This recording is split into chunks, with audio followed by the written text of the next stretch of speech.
You are listening to Fantha Tracks. Because of the following special program, Wonder Woman and the Incredible Hulk will not be presented this evening.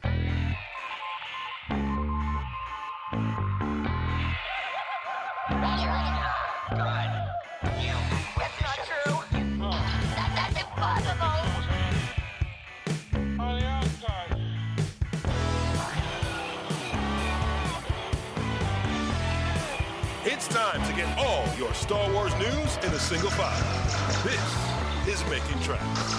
Here are your hosts, Mark Newbold and Mark Mulcaster. It's not true. That's impossible. Hello and welcome to episode 177 of Making Tracks. Happy Life Day to everybody. A man is joining me this week. He's in his Star Wars pajamas. Welcome to the show, Mark Newbold. Dude, how you doing? How's things? I'm very well, thank you very much. I am in my Star Wars pajamas. Yeah, I'm very well, mate. How are you? I am good now. Beginning of a week, had a really lovely weekend over in Barcelona. Came back with food poisoning. Landed, got home, sat down on the sofa for a bit, and then I was like, ooh, that doesn't feel good. That was it for the next day or so. I was just like, ill, really bad ill. And luckily, it wasn't just me. Phil, Elixir Guitars, same thing. So at least I know that it wasn't just me just trying to pull a sickie and blag it at work for an extra day's leave, because it did look a bit sus. Having had a lovely time in Barcelona, and it was an awesome gig Saturday night, and then just calling in sick Monday morning. I'm really happy to hear, though, that you're pleased that you weren't the only one to get food. Yeah, I know, right? Glad that you take pleasure in the fact that your fellow bandmates were also chucking the guts up. So that's nice to know. I don't know. I'm just going to blame the EasyJet flights from Luton, to be fair. I mean, the Great Unwashed probably got on and then got off and didn't wash in between. So that's probably all what happened. But then, if you're going to go licking armrests and stuff, that's probably my own fault. True. So how's things with you? What's been going on? What is in your Stars collection? All really busy on Fantha, so things are ticking over nicely. It's been a busy week. We've had lots of content on the site, which is good. In terms of stuff that's coming to the collection, the main thing is, it's actually three things. It is the 3 ILM crew pins.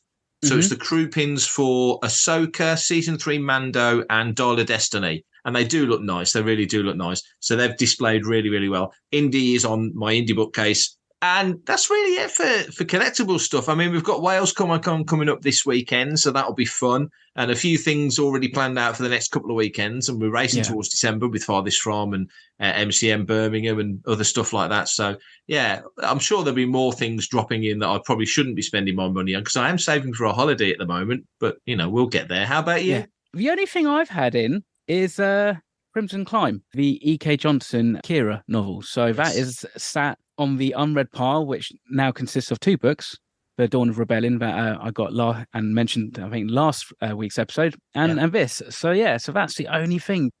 So what's happening in the news? Loads to talk about, and also stacks, and thank you, Star Wars Galaxy, for sending these in, stacks of listeners' questions, of which we're going to tuck into a few this episode. First things first. James Mangold. So, of course, James was the director on Indiana Jones and the Dial of Destiny. He will be, hopefully, directing a future Star Wars project set during the Dawn of the Jedi era. But on social media, he spoke in reply to a question that was posed to him. And the question was a really nice question. It was, thank you for making Dial of Destiny and also for being my favourite filmmaker working today. May I ask, what's the biggest contribution George Lucas made to the movie? We've heard about Spielberg and David Cope, but what about George? Thank you. So Mangold replied, thank you, Jose. On the subject of George, one must acknowledge that he created the entirely original and unique concept of the character of Indiana Jones from nothing. Indy is a profound extension of George's own personality. Part maverick, part theoretician, part adventurer, part idealist, part wise-ass, part academic, and 100% unstoppable. Secondly, George also created the unique tone, combining classic Golden Age adventure films he loved with modern filmmaking tech and humour. In terms of Dial of Destiny, George read our early scripts and offered notes and guidance, as well as watching the cut as it progressed. He's a brilliant man, and I'm grateful that this film gave me the chance to collaborate with so many of my heroes. So my question to you, Mark, and it's a long-winded one already, is we got the impression that Spielberg was not so involved because he wasn't directing it, but he did exec produce, as did George, who retired a long time ago. And I don't think we expected a huge amount of collaboration and involvement. But clearly, from what Mangold says, George was reading scripts, offering notes, giving guidance, and watching the cut as it progressed. So that kind of level of involvement and investment in the process of the film coming together, which did take quite a time given COVID and other factors. What do you make of that? That George actually has probably more of his DNA into Dial of Destiny than people realised? When I read that, I thought that was really surprising, but really nice as well. To have characters created 40 years ago by somebody who has retired, I would find it really difficult to then know that somebody is wrapping up a character's story arc without, wanting to feedback. And I think George is, from what I've heard, is very generous with his time when people want to approach him and ask him about, be it Star Wars or Indiana Jones, when it comes to kind of a production, because ultimately he's created these characters. They're in his head. It's surely going to give you the most authentic touchstone to those original pictures if you tap up the guy who basically created it. I mean, we know that Filoni still has some kind of contact with him and they discuss stuff and chew things over. And there's a lot of overhanging stuff that George probably would have wanted to do if time would have been on his side and circumstances different that he would have gone on and moved to, that Filoni now has the opportunity to progress. So if you're in the game, and certainly if you're working on a Lucasfilm project, that if you want the advice, the wisdom, the opinion and thoughts of George Lucas and you can have access to him, he's always seemed very amenable to doing that. So it feels like this, I mean, obviously he's put his name to it. You don't put your name to any old tap. No. He's invested in what came out on the screen in the end. You've got like a big director in James Mangold who isn't arrogant enough to say, hey, thanks, George, thanks for the advice, but we're doing it this way. We're going in this direction and ignoring him. So you would think you'd be nuts to do that. And, obviously it's very difficult to get a straight answer about how little or how much of involvement he had in, say, the sequel trilogy. Possibly we could make a wild guess based on what we saw on the screen as to how much or little involvement he did have. Because that's the thing. George Lucas, he retired, but I still think we should celebrate him. We wouldn't be talking today if it wasn't for George Lucas 45 years ago plus, writing Star Wars or coming up with Indiana Jones. I don't imagine that Fan4Tracks would be the new side that it would be if he had only kind of farted out THX 1138 and American Graffiti. With Star Wars, there's so many different sort of shades to Star Wars. You can do it as a Western, you can do it as a thriller, you can do it as a whatever, a romance if you want. There's different ways of doing Star Wars, but indie tonally is narrower. So in a weird way, I think it's more important for Lucas and Spielberg to have a hand on the wheel to some degree for indie to make sure it doesn't go and it's just not feeling right, because so many people, I mean, weirdly, it's the highest grossing one of the lot, but Crystal Skull, people didn't like Crystal Skull because it wasn't set in the 30s. It didn't have that action adventure vibe in the same way, because you've got the 50s stuff going on. You get to now. The Dial of Destiny is as far away from us now as Raiders was when that came out. But you know what I mean? It feels more contemporary because there's more familiar kind of things in it. Exactly, yeah. But yeah, I think it's kind of more important to have Lucas and Spielberg is, that's been spoken about a little bit more, but to have that investment involvement just to make sure indie is still indie. Can't just be Harrison. It's got to be the right script, the right story to make it work. Whereas with Crystal Skull, you still had a bit of time on your hands because of the age of Harrison. Kind of this was, you needed to get this one right and you needed to kind of send him off in a way that everybody was kind of happy. Indiana Jones is one of those iconic characters that it's great to see him walk off into the sunset. Hi, this is Andy Seacombe, otherwise known as Watto, and you're listening to Fan4Tracks. So it's far from confirmed, but it has been hinted that Pedro Pascal has been signed up by Marvel to play Reed Richards, aka Mr. Fantastic, in their forthcoming Fantastic Four movie, which should be out, all things being equal, on the 2nd of May 2025. Deadline have put this out as definitely as a hot rumour, but not confirmed. Marvel at the moment's having a bit of a torrid time, up and down with the box office. Sadly, the Marvels looks like it really is going to tank horribly. But Reed Richards being played by Pedro Pascal, I don't know how familiar you are with the FF and the characters within it, but does that strike you as a good bit of casting? Obviously, he's a very popular guy and people very much gravitate to the projects that he does. Do you think that's the main reason he's been cast, or can you see a little bit of Reed Richards in Pedro Pascal? I don't know, to be honest. I kind of caught a little bit of the Twitter trending stuff the other day where Pedro was mentioned, and then I think suddenly the guy who played him back in, was it 2004? Yeah, it was, Ewan Griffith, everybody's like, no, you stick with him because he was the best part of the film. I mean, I remember seeing that way back when. It wasn't a great film, but he he did certainly kind of have a standout kind of thing, and trying to kind of compare the two, they are quite different. But hey, I mean, Pedro Pascal's like a talented actor, and he's able to turn his craft to various different roles and stuff. So, I mean, it'd be cool to see him in a Marvel film. And that, I don't necessarily know if Fantastic Four is the right vehicle, but then, and we say that now, and then it's not until you see it up on the big screen, you kind of go, okay, well, I'll take that all back because that's fantastic. No pun intended. It's a funny one. I mean, it's such a difficult team of characters to get right. Yeah. But also on the flip side, when you look at the relationships between the characters, it weirdly feels like the one that's the easiest to get right. And also his dance card's pretty full because he's got another season of The Last of Us. He's worked on Gladiator 2. There's a couple of other things out there as well. And of course, with the strike now over, everyone's talking about season 4 of Mando starting to ramp up and all the other possible Star Wars projects that could get going. We've talked about this before. His involvement in The Mandalorian isn't as on set physically there for the whole production as it might have been at one stage. It's without demeaning him or anybody else that has a career as a voice actor. He's pretty much the voice of The Mandalorian and very little else. So that shouldn't, you'd think, affect any involvement in Mando season 4, should it? I wouldn't expect so. I mean, it's not even like there's a lot of dialogue by Mando in each episode, so you could probably get through a Mando recording session pretty quickly, I would have thought. Let's say a day per episode. And so there you go. That's kind of like a week and a bit's work, and I bet he gets paid nicely for the privilege as well. Hi, this is Guy Henry, and you're listening to Fantha Tracks. Enjoy. So sad news, Roger Kastel, the artist who painted the classic Empire Strikes Back Gone with the Wind poster, has passed away. He was 91 years old. He passed away earlier this week. When you look at the pantheon of poster artists and movie artists, of course, you think of Drew Struzan and you think of John Alvin. Roger Kastel is right up there in the mix, in the conversation. He also did that classic Jaws poster, which was, I learned and didn't know, the cover of the novel that Universal liked so much they paid the rights to use that as the movie poster. There is definitely a lost art of the movie poster, I think, that you don't have today that you did have then, this whole Photoshop sort of scrunch them all together kind of look. How important do you think a good movie poster is to a film's progression and promotion and just pushing it out there? Probably now not as important as maybe it once was. But you're right. I mean, nobody makes movie posters the way that they made like the Empire Strikes Back one and the Star Wars posters in the mid 70s and early 80s.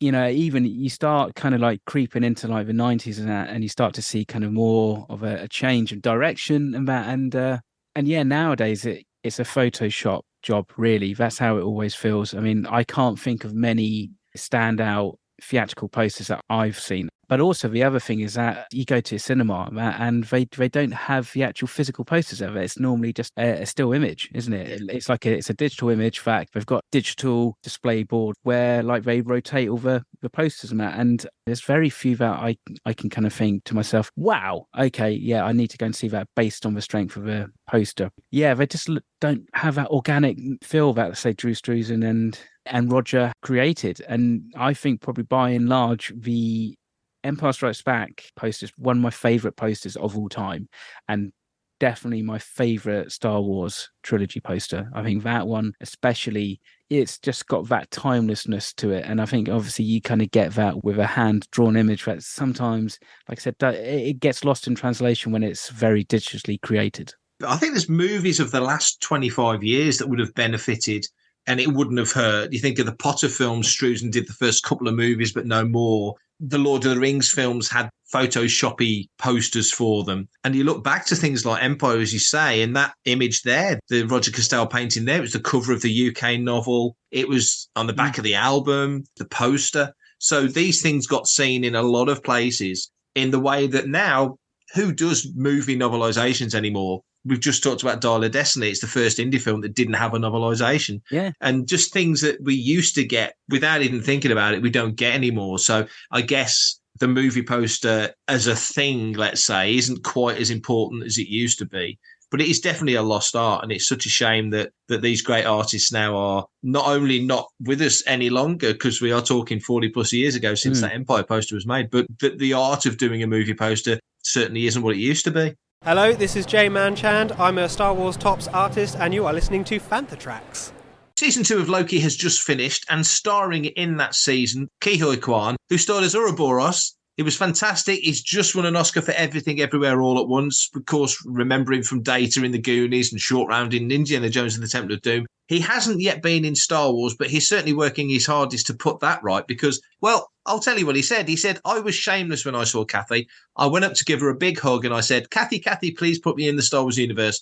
And so what's great about it, if you think about it, is it's all under the Disney family, you know. So I was looking to be Short Round, which is also Disney, and now the MCU. And, you know, I want to stay in the family. It's great. So he's very smartly tying his flag to the mast and saying, I'd like to be a Disney guy. And the next thing I want to be in is Star Wars. So if he said, I want to be in the Star Wars project, what would you like to see him as? Oh, that's a really interesting question because, yeah. I mean, I'd love to see him in a Star Wars film or TV show. However, he's got so much energy about him. Yeah. You know, yeah, you get to see him just lighting up the screen. I mean, I think he's got to be a good guy, hasn't he? Or do you flip it and have some absolutely bonkers bad guy? Yeah. It's motivations, isn't it? You could have a bad guy, or rather, you could have a character with bad intentions, but presenting himself as the nicest guy in the world. And of course, to us good guys, he would seem like devious, duplicitous, just the worst guy ever. But to him, that's just what he wants to do.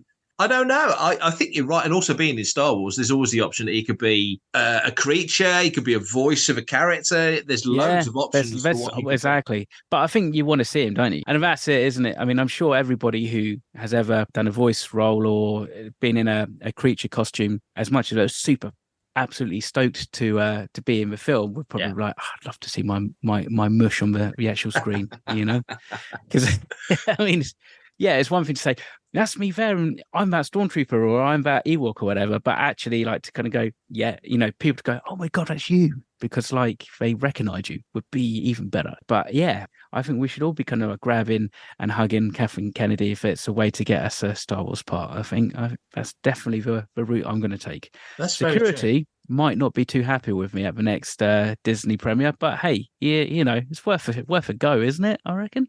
It's got to do. I mean, it's got to work as well, because if you can go and give a film executive a hug, I mean, I guess it helps having just won an Oscar. I mean, that probably doesn't hurt, does it? Yeah, exactly. No, that I mean, at least that's got you know, a little bit of something about him. But yeah, Mark Mulcaster guy just randomly running up to Kathleen and going, "Give me a Star Wars role." That's going to end up with me on the floor, probably in handcuffs. Possibly, but award-winning Mark Mulcaster going up giving Kathleen Kennedy a hug might be a different story. But that's not happened yet. We don't want to jinx it. Hey, it's Kyle Newman, and you're listening to Fantha Tracks. So the 2024 Grammy nominations have been announced, and John Williams has not only been announced for his 74th, his 75th, but also his 76th nomination, 25 wins over 62 years since the 4th Grammy Awards all those years ago. So he's nominated for Indiana Jones and the Dial of Destiny for Helena's theme, also for Best Score Soundtrack for Visual Media, which includes film and television. Is in there for The Fabelmans and for Dial of Destiny, so he's competing against himself.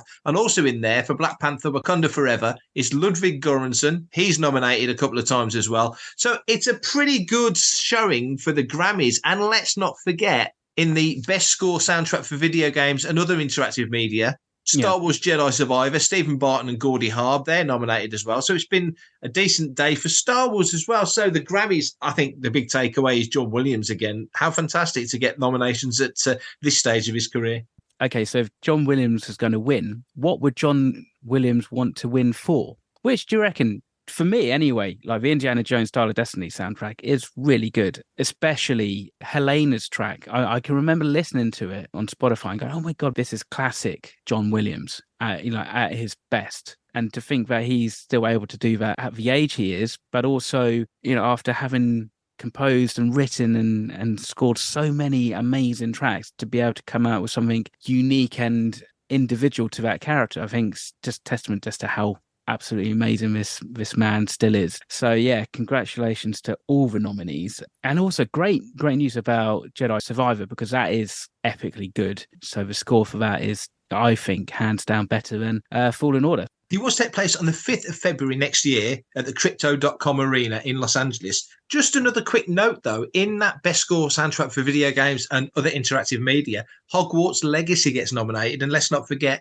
John Williams set up the original scores and themes for the Potter franchise. To your point about which one would you rather win for, I don't know. My head says Indy, but maybe because there's such a huge Spielberg, sort of his heart is in that Fabelmans movie because it's about his childhood. Maybe Williams would like to win for that. I don't know. Often it's the case that when two nominations from one person are in the category, they get cancelled out and somebody else wins it. So maybe that doesn't bode as well for him as you'd think, but I'd love to see Dial of Destiny win. I think it's a superb score. So let's cross our fingers for any wins for Williams or Goransson or Stephen Barton and Gordy Harb at the 2024 Grammys. So good luck to everybody involved. For everything in one location, daily news, reviews, interviews, podcasts, video, and social media feeds, bookmark FanthaTracks.com for Star Wars news 24/7, 365.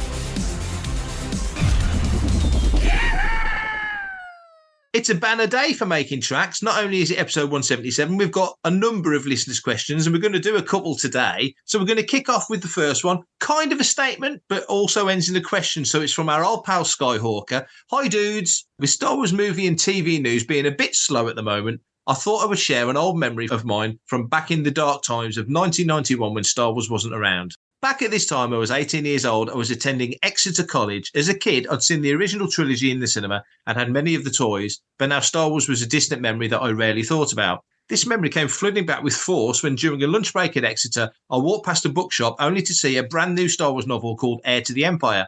I couldn't believe it. It was like seeing an old friend who I'd not seen in years. I bought the book and later the 2 follow-ups and thoroughly enjoyed them all. These books now referred to as the Thrawn Trilogy with the start of the Star Wars comeback. In the following years, we would have new toys, more video releases, the special editions and the prequel films. Star Wars has stuck around ever since. So, do either of you have any Star Wars memories of the dark times of the late 80s to the early 90s? Cheers, Skyhawker. So, great question and very evocative memories of an era long gone now. But Mark, do you have any memories of that time Star Wars had kind of fizzled away and faded out a little bit? And I know you were obviously younger at that point of time, so it might not have stood out quite so much. But what memories do you have of that late early 90s time as a Star Wars fan? Well, that's kind of when I got into Star Wars, like heavily into Star Wars. It's weird to think there was a time in Lee's life and your life where there wasn't Star Wars, but for me, there's always been Star Wars. You know, so it's hard to get that wrapped around my head. I was in year 8, so what was that? That would be 1992, and I was in the school library. I came across Dark Force Rising. I'd literally only about 6 months or a year before that, I've very much kind of really, like I said, started to get into Star Wars. So to kind of come across those books was really cool and really exciting. So it was slightly weird because I was like, okay, Star Wars is a book, is it? Which I kind of never really thought about. I only ever thought about it as a film. But I can remember sat down in my classroom when everybody else was outside playing and stuff and running around and doing whatever they did. And I was just there kind of happily chomping my way through Dark Force Rising, not knowing that the Heir to the Empire came before it. And to this day, I still have that book. I didn't return it. Well played, sir. Well played. Thank you very much. Yes. So anybody who's worked at the Yateley library, I do apologise. I probably have £20,000 worth of late fees to pay. But yeah, I'm sure you probably got a replacement copy. Let's hope. Basically, what I'm saying is that, I mean, I didn't really know about it. I didn't really know about Dark Times until much later on, probably into the 2000s and stuff, when I started hearing people refer to it as that. I don't know when people did refer to it as that. And as somebody who lived through it, I mean, when did you guys start referring back to it as a Dark Times? You don't know it when you're in it until it's a few years past and you look back and go, wow, you know, from sort of 87 when Bantha Tracks finished until 91 with Heir to the Empire and Dark Empire, it really was pretty quiet. And I think people over-egg it a little bit, especially when you compare it to how ridiculously busy it is now. Oh my goodness, it's an absolute torrent of waterfall compared to how it was in the early 90s. But even when Heir to the Empire came out, I mean, it was only Heir to the Empire had come out. It wasn't like loads of other stuff came. It's just the fact that we had that book. So it was quiet. But, you know, from 87, I mean, I know I used to get Bantha Tracks as a kid and it stopped in around about 87. And there'd been like a year between the last 2 issues anyway. And I think the last thing they mentioned in there was West End Games roleplay got a mention in there. And Star Tour's got a mention, just Disneyland. So those things were happening. If you were going into the parks, there was certainly Star Wars and new Star Wars and fresh Star Wars. So you'd got that. If you were a role player in 87, the role playing phenomenon was really only a decade old, and it kind of felt like it was tailing away. And then all of a sudden, you walk into a shop and there's Star Wars role play. Well, that grabbed everyone. So for me, in 87, right through to the mid-90s, I was role playing 3 nights a week. So Star Wars was keeping me crazy busy. But yeah, you're right. There wasn't a lot of stuff to buy. I think there was an Ewoks annual that came out here in the UK in 89. There was the Blackthorn 3D comics. Not a lot else, but there was a lot because there was all that West End stuff. There was source books and supplements and scenarios to play. Lead figures were coming out. There was actually a lot of Star Wars stuff knocking around in that time. So to your question, when did we start referring to it as the dark times? I'd say maybe the mid-2000s. I mean, I was going to say. Yeah? Yeah. I think the first time I heard that used anyway was probably on an episode of a Forcecast. That's probably where it came from.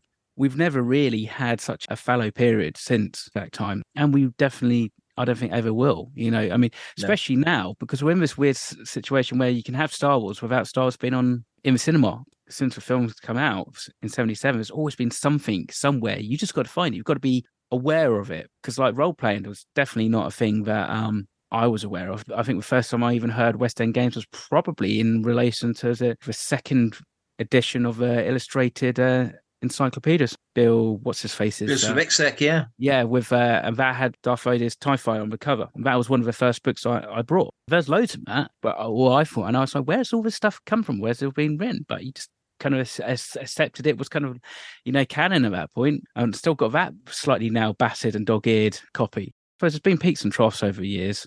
The very first big thing for me as a fan would have been Shadows of the Empire.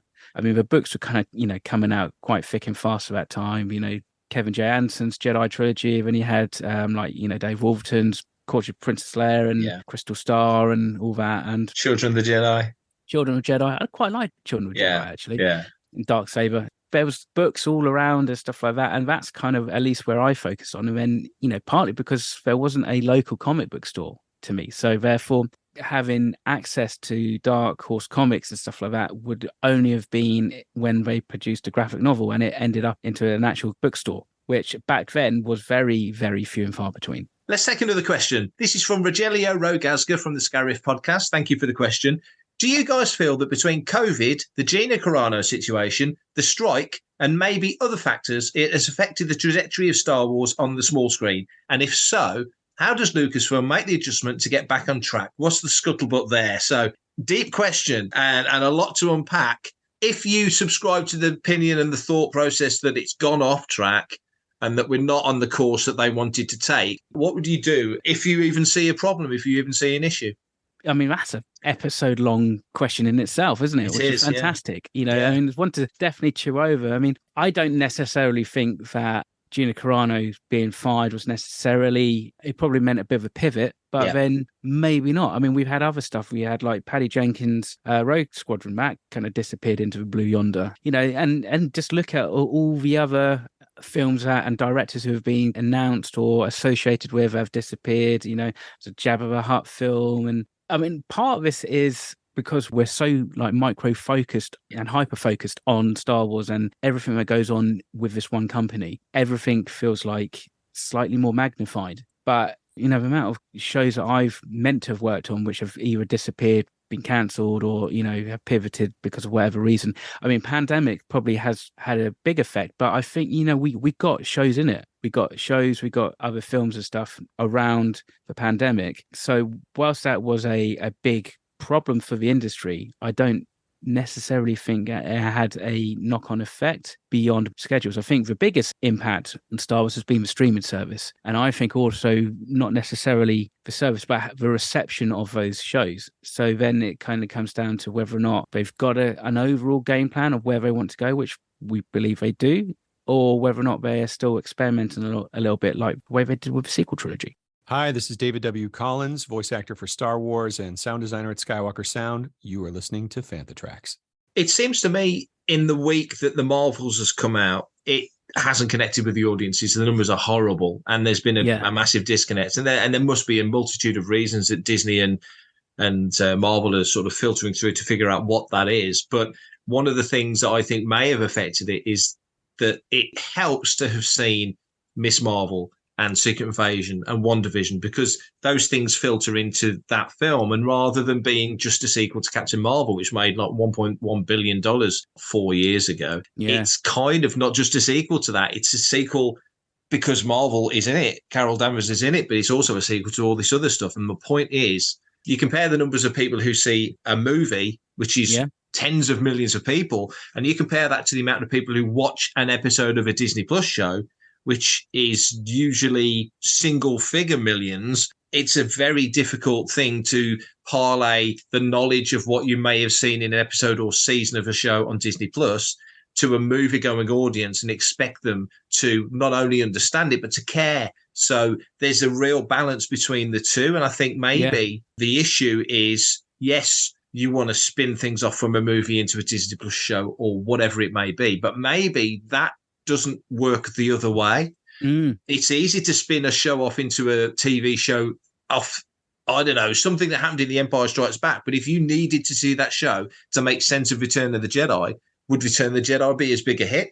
Because you go in, it's all very good having exposition, but you kind of know that exposition is kind of made up for the moment because you haven't got, you know, a narrative bar at the bottom of the screen telling you where you are, who did this and what. But, you know, if you know that this happened off screen or in a book or in a comic or whatever, you're inherently going to go, I don't get this because I never read that or I never saw that. You feel like you've missed out when you kind of haven't. You could still follow it, but there's just a little part of you feels like you're getting a rap on the knuckles for not doing your homework. And I think with Captain Marvel, maybe that's what's affected that. And to Rogasga's point, maybe that's one of the issues that's happened here. I don't think it's a course correction. You use the word pivot, which is the perfect word. They had to pivot when Carrie Fisher passed away. So they're not unused to doing these things, but that's a perception anyway. You talk about Marvels. Our best example of that is obviously Ahsoka. The problem is that if you go in to watch Ahsoka, not knowing that you needed to watch or could have watched Rebels and Clone Wars, and you just sit there blissfully unaware that there's all this other content that is connecting, that's going to obviously give you a different experience to somebody who is aware but hasn't seen it versus somebody who has seen it, like me and you, and is obviously very much aware. Whether or not there's a big backlash because of the importance of companies trying to push for streaming programs onto like the wider audience when generally they're not that interested, that's obviously a bigger conversation. And maybe it just comes down to the fact that some of these characters, you know, they're just not as recognizable as the bigger Star Wars characters. You do a Luke Skywalker series, you would think that would get many times more viewers than Ahsoka. You do an Iron Man, Captain America or Hulk kind of movie, those are the names that people, the general public, know. And I think we're now so used to getting these kind of films, getting Star Wars films, getting Star Wars TV, getting Marvel films and superhero movies. A lot of people kind of realize that maybe they're not as unmissable as they once were.